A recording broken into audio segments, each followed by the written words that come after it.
Today's our very first Wheels in Motion event. We're proud to be hosting this event with various partners from Dorset Police and Dorset County Council.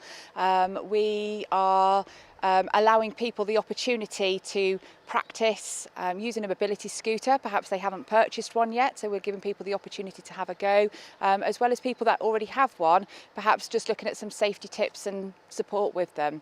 Some of our visitors will also go through Firewise, so they're going to be looking at fire safety in the home, so looking at hazards and everyday things that you don't necessarily realise is a hazard, but just helping and supporting them sort of in that fire awareness message. I think we've got 16 people, and some of them are brought their buddies along as well. We've got a slalom event where they're going to be timed.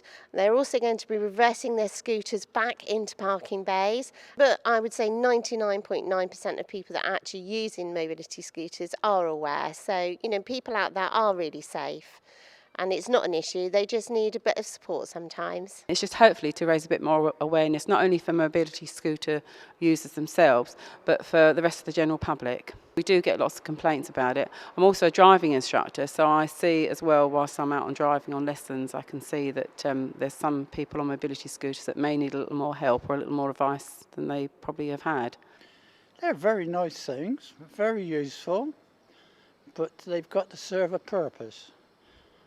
And I prefer to have a bus service from Southhill to Weymouth instead of a mobility scooter. It's a good opportunity for us to interact with the mobility scooter audience to try and educate them as to the rules of the road for mobility scooters. The increased use of mobility scooters is a broad thing across the whole scope of the country, not just our area.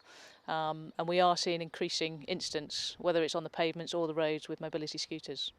Just because you've given up driving, it doesn't mean that you've got a right to go on a mobility scooter. There are regulations about mobility scooters, and it's just making people aware of these.